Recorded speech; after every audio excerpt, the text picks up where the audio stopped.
Imagine you're a young boy in Athens, the year is 450 BCE, the air smells of olive oil and fear as a shadow falls over your home, the creak of leather sandals echoing on cold stone. Your father's face tightens, his hands tremble as Greek elders approach, their piercing gazes scanning you with an intent that chills your soul, the faint hum of the agora drifting through the walls. This isn't a tale of heroes or gods, it's the beginning of a nightmare buried beneath Greece's golden legacy of democracy and philosophy. Welcome to ancient Greece, a land where marble statues hid horrors so dark they terrified even its own citizens, practices so disturbing they were whispered about in dread across the Aegean. We're diving into the most horrifying S3x practices they feared: pederasty that stole childhoods, temple slavery that commodified women, erotic magic that crushed consent, and rituals that defied nature, systematically woven into society like a web of terror. These weren't isolated sins or cultural quirks, they were policies etched in stone tablets, recorded in papyrus scrolls, and preserved in the silent screams of the exploited. Archaeologists have unearthed red figure vases depicting intimate scenes, lead tablets inscribed with magical demands, and temple ledgers tallying human profits, artifacts that peel back the marble veil to reveal a world where desire was a weapon of control and domination. Greece gave us Socrates, the Parthenon, and the foundations of Western thought, but beneath the gleaming architecture pulsed a culture of exploitation that would make modern minds recoil in horror. Pederasty turned boys into pawns for men's ambitions, temples transformed women into sacred merchandise traded like goods, and magic forced love where none was offered, all under the guise of civilization. Travelers like Pausanias, visiting in the 2nd century CE, wrote of rituals that made Roman allies blanch with disgust, while poets like Sappho hinted at passions that shattered societal norms, yet these were mere glimpses of a deeper abyss. This wasn't romance or art. It was a system where power dictated pleasure, where the elite kept meticulous records, from the ages of taken youths to the earnings of sacred brothels, a bureaucracy of brutality that spanned centuries and shaped millions of lives. Historians debate the intent: was this a virtuous tradition meant to elevate, or a vice masked as cultural progress? The truth lies in the artifacts: Athenian vases showing bearded men with youths in suggestive poses, lead tablets from the agora demanding sexual submission from named women, temple accounts from Corinth listing hundreds of prostitutes' earnings. The scale was staggering, a machine of misery humming beneath the polis's glory, its gears oiled with fear and silence. But the worst is yet to come. What horrors did they hide behind their laurel crowns and philosophical tomes? Imagine the sensory echoes of this world: the scent of burning myrrh wafting from altars, the clink of coins dropping into temple coffers, the muffled sobs of a boy dragged from his mother's arms, the rustle of papyrus as officials tallied their human hull. These details paint a picture of a society that normalized the unthinkable, justifying it with the wisdom of Plato and the beauty of Pindar. The Philosopher's Symposium exalts love's spiritual side, yet other texts, like those from lesser-known scribes, hint at physical demands that left emotional scars on generations. Strabo, the geographer, noted Corinth's 1,000 sacred prostitutes, their lives reduced to ledger entries, while Herodotus spoke of rituals that blurred the line between consent and coercion, practices that even their neighbors found repulsive. These weren't misunderstandings, they were deliberate, documented in clay and papyrus, preserved in the British Museum's dusty vaults and the Louvre's quiet galleries. The psychological toll was immense. Families lived in constant dread of the knock at the door, youths lost their identities to new names, women became property in a system that sanctified their exploitation. Was this the price of a golden age? The question lingers like smoke over a sacrificial altar. Unanswered yet haunting. If this shocks you, hit that like button and share your thoughts below. Was this progress or a perversion of humanity? Subscribe now if you dare to uncover more, and comment, where are you watching from? It helps us bring these forgotten tales to light and fuels our journey into the shadows. Next, we'll face a practice that stole childhoods in the name of education, a levy of innocence that echoes through time. Are you ready to confront it? Smash that like button if you are, and stay tuned. Imagine you're that boy again. The year is 450 BCE, your father's hands shake as he hands you to a bearded man, his grip firm, the gymnasium's dust choking your lungs, the scent of sweat and olive oil heavy in the stifling air. This is pederasty, a system where boys aged 12 to 18, or even younger, were taken as Iramonoi by older Erasts for education in something far darker, a practice so feared that families hid their sons when elders came calling with their lists. Historians like Xenophon documented it as a noble mentorship, a bond to shape future leaders, but the reality was a nightmare. Boys were selected for their beauty, their bodies bartered for status in a society that prized youth above all. Records from Athenian archives, dating to the 5th century BCE, show officials tracking villages with chilling precision, noting how many boys were eligible for this levy, a grim echo of the Ottoman devshirme, though here it was Greeks preying on their own flesh and blood with calculated cruelty. The process was methodical and soul-crushing. Elders inspected boys like livestock at a market, their fingers probing for health, their eyes judging intelligence and physical appeal, the boys' cries drowned by the hum of the city and the rustle of parchment. Red figure vases from Athens depict tender scenes, wine goblets offered, hairs gifted as tokens of affection, but behind the painted smiles lay coercion, a transaction masked as tradition.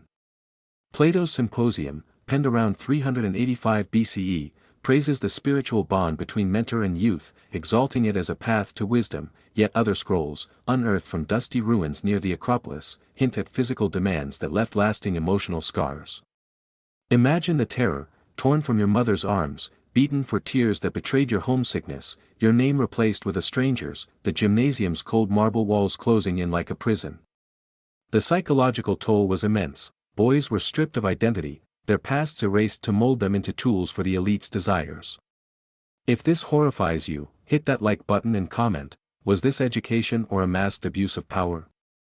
Some, like the famed Alcibiades, used their charm to climb society's ladder, leveraging their beauty for political gain, but most vanished into obscurity, their lives reduced to a tally in a ledger of human misery. The selection wasn't random. Records from the 5th century BCE reveal a quota system, with villages expected to yield a certain number of youths, their beauty graded like olives at harvest, their worth assessed in a flicker of torchlight.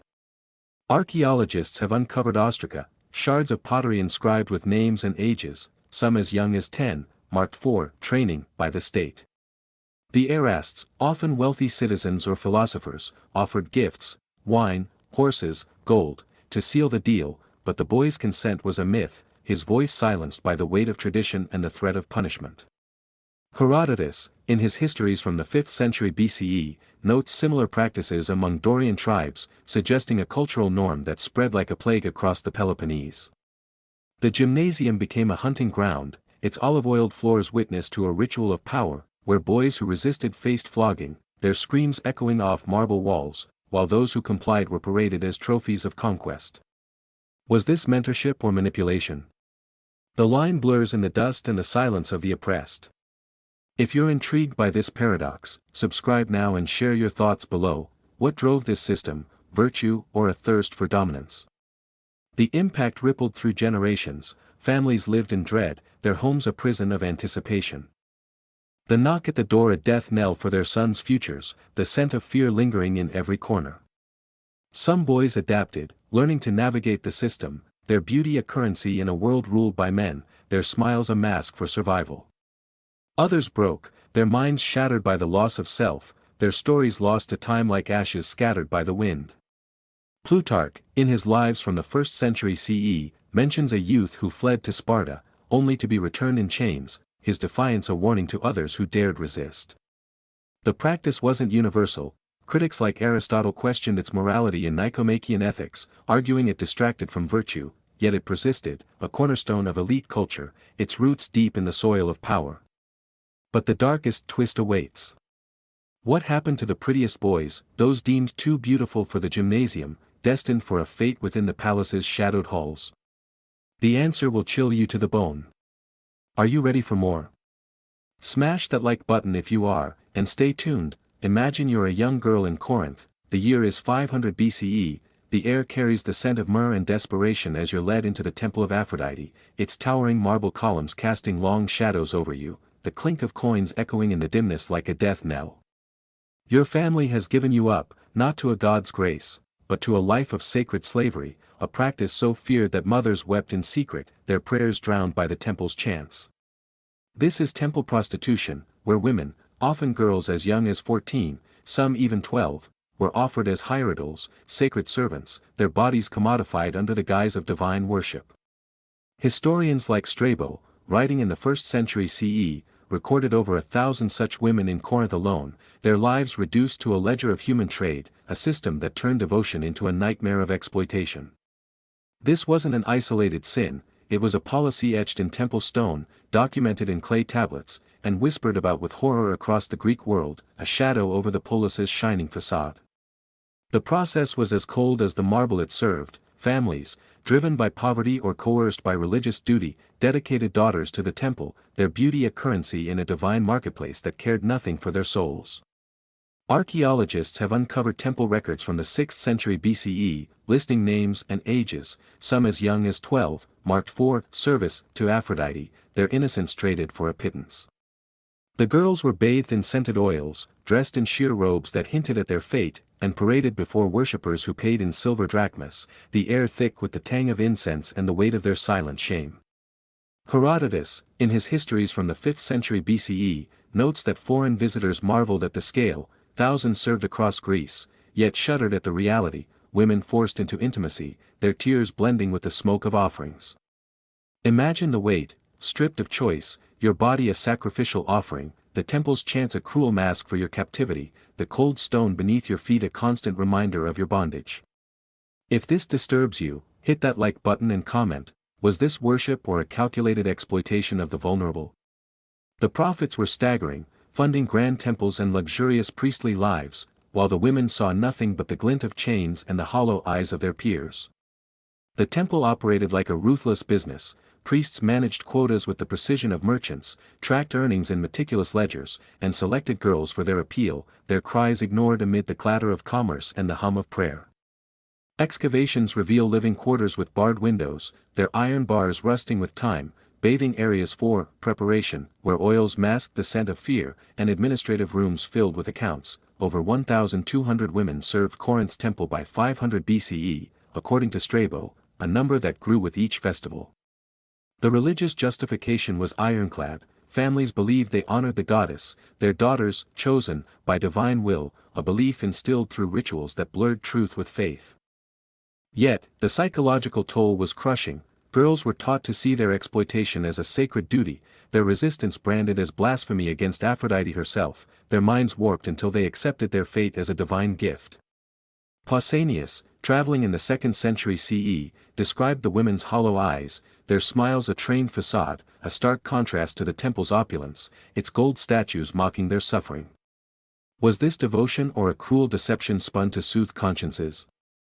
The question hangs like smoke over the altar, unanswered yet piercing. If you're shocked by this hypocrisy, subscribe now and share your thoughts below. What drove families to this fate, blind faith or desperate survival? The impact stretched beyond Corinth. Similar temples in Delphi, Ephesus, and even smaller shrines echoed the practice, their priestesses a shadow army of the exploited, their numbers swelling with each harvest of youth. Some women rose to power, becoming overseers who enforced the same rules that bound them, their authority a bitter irony, while most faded into obscurity, their lives a blur of service until death claimed them. Plutarch, in his Lives from the 1st century CE, mentions a priestess who fled to the hills, only to be dragged back in chains, her story a warning etched in local lore, a tale told in hushed tones around hearths. The system wasn't unchallenged. Philosophers like Plato critiqued it in laws, calling for reform to curb such excesses, yet it thrived, a cornerstone of the religious economy, its roots deep in the soil of greed and tradition. The scent of myrrh, the jingle of coins, the silent sobs of the young, all painted a picture of a society that sanctified suffering under the banner of divinity. But a darker practice looms on the horizon. What happened when magic twisted desire into a tool of control, bending wills to the whims of the powerful? The answer will unsettle you to your core. Are you ready for more? Smash that like button if you are, and stay tuned. Imagine you're a woman in Athens, the year is 400 BCE, the air hums with the scent of burning thyme and bitter herbs as a hooded figure chants over a clay figurine, your name carved into its cracked surface, a chill running down your spine like ice. You feel an unnatural pull, a desire you can't explain, as if your will is slipping away into the shadows, the faint glow of a candle flickering against the stone walls. This is erotic magic, a practice so feared in ancient Greece that it turned love into a weapon of control, a secret art that shattered consent and left victims trembling in their homes. Historians have uncovered thousands of cursed lead tablets, their surfaces etched with demands for sexual submission, a testament to a system where supernatural forces coerced the unwilling into the arms of their tormentors. This wasn't a myth whispered by firesides, it was a policy of manipulation, documented in archaeological finds from the Agora, and spoken of in dread across the Greek world, a shadow cast over the polis's philosophical brilliance. The process was as sinister as the night it thrived in. Men, often wealthy citizens or jealous lovers, hired magicians to cast spells, using rituals that bent the minds and bodies of their targets with ruthless precision. Archaeologists have excavated over 1,500 lead tablets from the Agora, dating to the 4th century BCE, inscribed with names like Theodora or Lysandra and explicit commands, women ordered to burn with desire or abandon their homes and families to seek out the spellcaster. The rituals involved burning effigies stuffed with hair or nails, reciting incantations under the pale moonlight, and burying cursed objects near the victim's door, the air thick with the smoke of time, the rustle of leaves, and the weight of forbidden power. Imagine the horror, your thoughts no longer yours, your body drawn to a stranger against your will, the faint glow of a ritual candle the only witness to your stolen autonomy, the sound of your own heartbeat a drumbeat of despair. If this unnerves you, hit that like button and comment. Was this romance or a violation of the soul that echoes through time? Professional spellcasters advertise their services in the marketplace. Specializing in seduction, breaking marriages, or even driving women into insatiable lust, their trade a dark corner of Athenian life. The magic wasn't random, it followed a grim science, with practitioners tailoring spells to specific outcomes with the precision of a craftsman. Texts from the Papyri Graeci Magici, compiled later but rooted in Greek tradition, detail rituals requiring the target's hair or nails, mixed with rare herbs and bound with red thread, a macabre recipe for control that turned love into a chain. Theophrastus, in his Characters from the 4th century BCE, mocks the superstitious man who sought such spells, yet archaeological evidence, workshops near Eleusis with stained walls and scattered tools, shows their widespread use across the peninsula. The psychological impact was devastating. Victims reported madness, their families powerless as society tolerated this coercion, the streets alive with the murmur of enchanted pleas. Some spells aimed to make women insatiable, turning them into objects of pure lust, their rationality stripped away by supernatural force, their cries lost in the night. Was this power or perversion? The line fades in the flicker of a ritual flame, a question that lingers like a curse. If you're shocked by this dark art, subscribe now and share your thoughts below. What made this acceptable in a land of reason? The scale was chilling. Hundreds of tablets suggest a thriving industry, with magicians charging high fees for love that was anything but consensual, their workshops hidden in the alleys of major cities. Excavations near Eleusis uncovered a magician's lair, its walls stained with the residue of burnt offerings, its floor littered with broken figurines, a silent testament to the trade's reach. Critics like Plato, in Republic from around 375 BCE, condemned such practices as threats to social order, arguing they corrupted the soul, yet they persisted, a shadow trade beneath the agora's bustling commerce. The scent of herbs, the rustle of buried tablets, the silent pleas of the enchanted, all wove a tapestry of a society that normalized the unthinkable, where power trumped morality.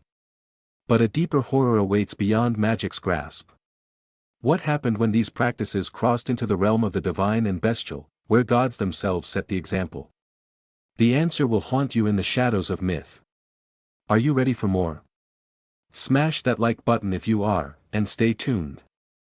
Imagine you're a villager in Crete, the year is 1200 BCE, the air trembles with the roar of a bull as priests chant in rhythmic cadence, the scent of blood and crushed olive leaves thick around you, a figure draped in gold emerging from the shadows. You realize it's no man, but Zeus himself, his form shifting into a beastly silhouette, his intent chilling your bones as the crowd falls silent. This is the realm of divine and bestial practices, a horror so feared in ancient Greece that it blurred the line between myth and reality, turning sacred stories into a justification for acts that left people trembling in their homes. Historians trace these tales to Minoan roots, where frescoes and artifacts from 1500 BCE depict half-human, half-animal figures in suggestive poses, their colors faded but their intent a chilling testament. This wasn't mere fantasy, it was a cultural framework that seeped into Greek society, reflected in pottery, theater, and temple rites, where divine precedent sanctioned human excesses that defied nature. The process began with myth, stories like Zeus transforming into a bull to abduct Europa, her cries lost to the waves, or Poseidon mating with a mare to sire the horse Arion, etched into red figure vases and performed on stages across Athens. Archaeologists have uncovered frescoes from Knossos, dating to 1500 BCE, showing bull-headed figures entwined with human forms, their lines suggesting intimacy, a silent record of a practice celebrated rather than condemned. These weren't cautionary tales to warn against hubris, they were glorified, retold in Hesiod's Theogony and Homer's Odyssey, where gods' lust shaped mountains and seas.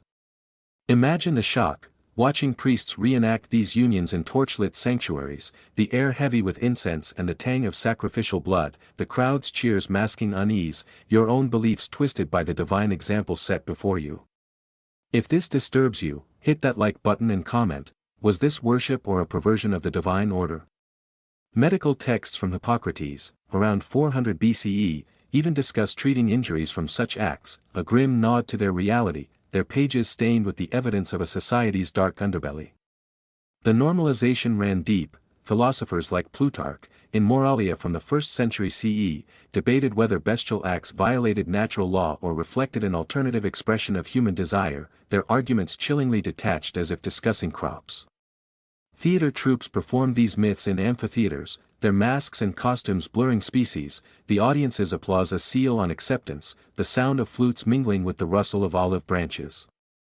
Excavations reveal sanctuaries with altars stained by rituals, their stones whispering of offerings that crossed boundaries, their crevices holding the echoes of forbidden chants.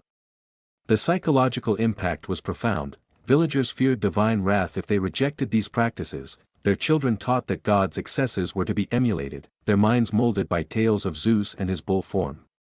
Was this reverence or a cultural trap designed to silence dissent? The question lingers like a storm over Mount Olympus, its thunder a reminder of the god's unyielding will. If you're horrified by this duality, subscribe now and share your thoughts below. What drove this acceptance, blind faith or a fear of divine retribution? The scale grew with time. Temples in Thebes, Argos, and even remote shrines hosted festivals where priests donned animal skins, their chants invoking divine lust, the ground trembling with the beat of drums and the shuffle of barefoot devotees.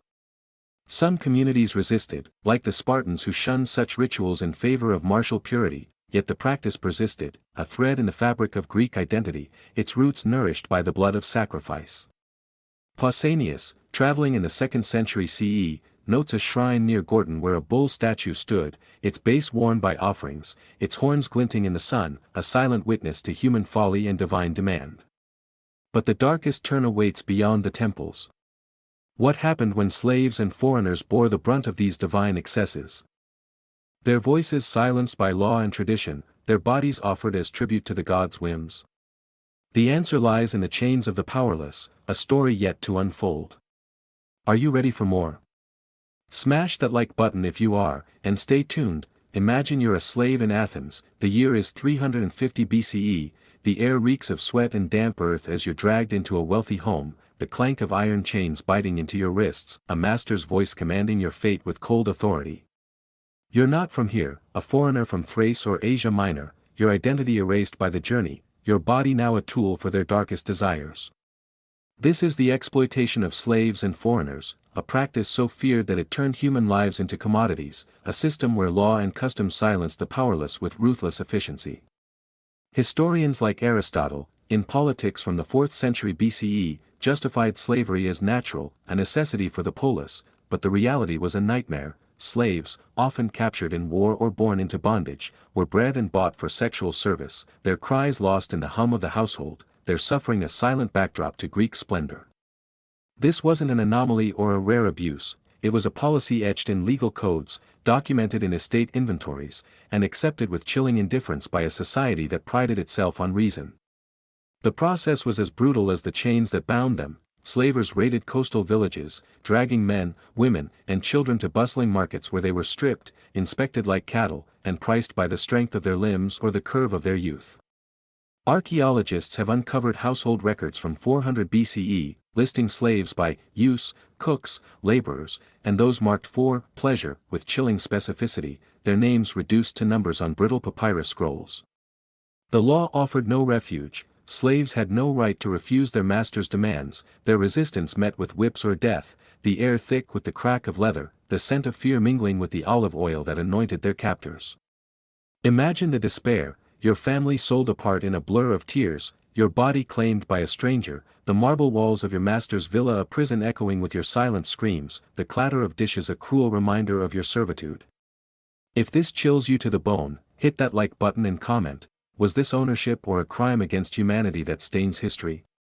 Children born to slave women became property too, their births recorded in ledgers, continuing a cycle of exploitation that spanned generations with unrelenting cruelty. The scale was staggering. Wealthy households in Athens, Corinth, and Thebes maintained dozens of slaves, some estates boasting hundreds, their inventories filed with local authorities for taxes and insurance, a bureaucratic seal on their misery.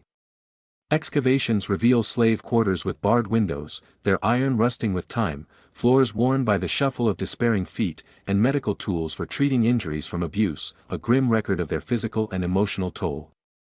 Xenophon, in Economicus from the 5th century BCE, advises masters to use slaves' bodies as they see fit, a philosophy that turned human beings into objects, their humanity stripped away by the stroke of a stylus. The psychological impact was devastating. Slaves lost all autonomy, their identities erased by new names, their voices silenced by a legal system that deemed them property, not people, their existence a shadow in the light of democratic Athens. Was this progress or a stain on a civilization hailed as enlightened? The question lingers like a shadow over the agora, unanswered yet haunting. If you're horrified by this hypocrisy, subscribe now and share your thoughts below. What justified this cruelty in the eyes of the powerful? Resistance was rare but fierce. Some slaves fled, like the Thracian woman mentioned by Plutarch in Lives from the 1st century CE, her escape cut short as she was hunted down and returned in chains, her story a warning etched in local tales around flickering hearths. Others endured, their survival a testament to resilience, their eyes hollow yet defiant. Yet the system persisted, a cornerstone of the Greek economy and social order, its foundations built on the backs of the enslaved. The scent of sweat, the clank of chains, the muted sobs of the powerless, all wove a tapestry of a culture that thrived on subjugation, its marble statues a monument to a lie. But the final horror looms on the horizon. How did these practices shape the legacy of a civilization hailed as the cradle of democracy, a legacy that echoes in our world today? The answer will challenge everything you thought you knew about ancient Greece. Are you ready for the truth? Smash that like button if you are, and stay tuned. Imagine you're standing in a museum today, the year is 2025, the air carries the faint scent of polished marble as you gaze at a Greek vase, its painted figures hinting at stories we've uncovered, a chill running through you as the past whispers through the glass case. You've journeyed through the horrors of ancient Greece, pederasty that stole innocence from boys, temple prostitution that enslaved women in sacred chains, erotic magic that crushed consent with supernatural force, divine bestiality that defied nature's bounds, and the brutal exploitation of slaves and foreigners. This isn't just a relic of history, it's a mirror reflecting a legacy that shaped our world, a system so feared it was buried beneath marble statues and the ideals of democracy. Historians have pieced together this tale from red figure vases, lead tablets, and temple records, revealing a society where power turned desire into a weapon, its echoes resonating in our laws, cultures, and debates even now. This wasn't a fleeting darkness, it was a policy that molded millions, its scars etched in the silence of the oppressed, a silence that demands to be heard. The impact was profound and far-reaching. Pederasty trained a generation of leaders, its influence lingering in educational traditions that prized mentorship over autonomy, while temple prostitution funded cultural marvels like the Parthenon, its economic model echoing in modern exploitation industries. Archaeological finds, like the 4th century BCE lead tablets from the Agora inscribed with magical demands, show erotic magic's reach, its coercive tactics mirrored in today's psychological manipulation and advertising ploys. The myths of Zeus transforming into a bull for Europa, celebrated in Hesiod's Theogony from around 1200 BCE, normalized excesses that seeped into art, law, and moral codes, while slave inventories from 400 BCE reveal a system of human trafficking that prefigured today's global crises. Imagine the weight, standing before these artifacts, the hum of a museum crowd around you, the realization that democracy's cradle rested on subjugation, the scent of history mingling with your growing unease. If this moves you, hit that like button and comment. What does this teach us about our own society today? These practices weren't aberrations, they were the foundation of a civilization hailed as enlightened, a paradox that challenges our pride in the past. The legacy is undeniable. Greek philosophy, admired for centuries, justified these acts, with Plato's Symposium exalting pederasty as a path to wisdom and Aristotle's Politics endorsing slavery as natural order, their words shaping Roman law, Christian theology, and even Western legal traditions. Excavations show slave quarters with barred windows, their echoes resounding in modern prisons and labor camps, while temple ledgers resemble corporate profit sheets that prioritize gain over humanity. Today, we debate consent, equality, and human rights, yet the roots of these struggles trace back to Greece, where power over the weak was codified as law, where the strong claimed unlimited rights. Was this a golden age or a gilded cage built on the suffering of the powerless? The question haunts like a shadow over our progress, a reminder of how easily sophistication can mask cruelty. If you're reflecting on this, subscribe now and share your thoughts below. How do we break this cycle that persists in hidden forms? As we close this journey, the scent of olive oil from ancient presses, the clank of chains that once bound slaves, the murmur of ancient chants from temple rites, all fade into the distance, but their lessons remain etched in our consciousness. Greece gave us democracy, theater, and the foundations of reason, yet its pillars stood on the exploitation of children forced into relationships, women chained in sacred brothels, and slaves whose lives fueled the polis's glory. The next time you hear of ancient Greece as a golden age, remember the voices silenced, the boys beaten for tears, the women reduced to commodities, the foreigners erased by law. This legacy challenges us to look beyond the marble statues and heroic tales, to confront the truth that history often buries. Will we repeat it, or will we rewrite it with justice? The choice is ours, a call to action in 2025. Are you inspired to act? Smash that like button if you are, subscribe for more dark histories that illuminate the past, and comment, where will you take this lesson to make a difference? Your voice matters, and it fuels our mission to uncover the shadows of history.